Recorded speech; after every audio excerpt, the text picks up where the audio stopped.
patch of her artificial ankle implanted about a decade earlier, as the initial installation was never perfect, causing her serious pain and trouble with movement as a consequence, and then came near to failing. I spent a week with her at a hospital in Zurich, Switzerland, for that procedure and her initial recovery. At the beginning of March, my wife Tammy underwent what we had been assured was routine surgery in Toronto for a common and eminently treatable kidney cancer. A month and a half after that surgery, which involved the removal of 1/3 of the organ in question, we learned that she was actually suffering from an extremely rare malignancy which had a 1-year fatality rate of close to 100%. 2 weeks later, the surgeons involved in her care removed the remaining 2/3 of her afflicted kidney, along with a substantial proportion of the related abdominal lymphatic system.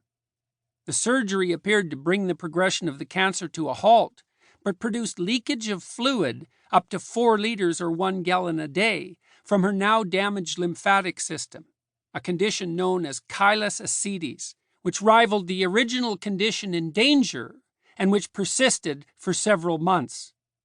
In desperation, we journeyed to see a medical team in Philadelphia, where within 96 hours of the initial injection of a poppy seed oil dye, whose practical purpose was the enhancement of images derived from CAT or MRI scans, the complete cessation of Tammy's fluid loss was achieved.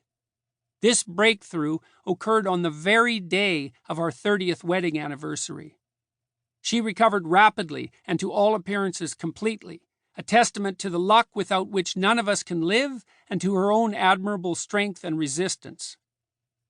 Unfortunately, while these events unfolded, my health fell apart.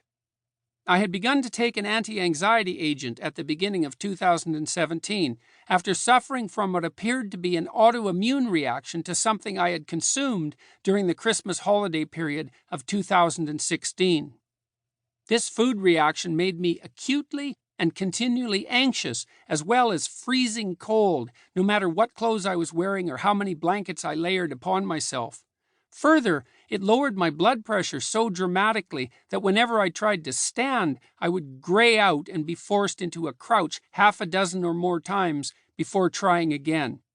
I also experienced insomnia that appeared near total. My family physician prescribed a benzodiazepine as well as a drug for sleeping. I took the latter a mere handful of times before ceasing its use entirely. The terrible symptoms I was experiencing, including the insomnia, were almost immediately and entirely eradicated by the benzodiazepine treatment, making the sleep agent unnecessary. However, I continued the benzodiazepine for almost exactly 3 years, because my life did seem unnaturally stressful during that time, the period when my life changed from the quiet existence of a university professor and clinician to the tumultuous reality of a public figure, and because I believed that this drug was, as is often claimed of benzodiazepines, a relatively harmless substance.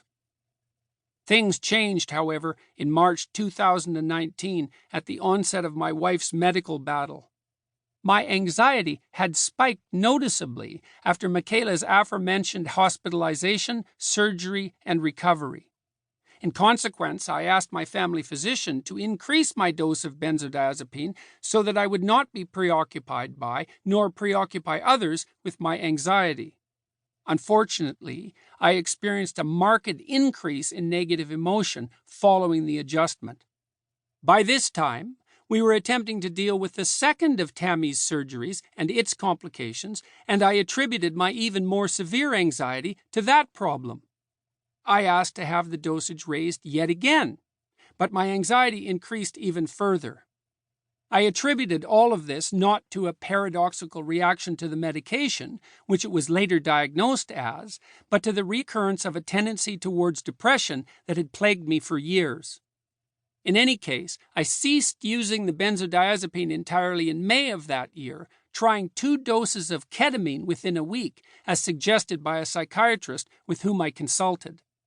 Ketamine, a non-standard anesthetic/psychedelic, sometimes has overwhelming and sudden positive effects on depression. It produced nothing for me but 2 90-minute trips to hell. I felt to my bones.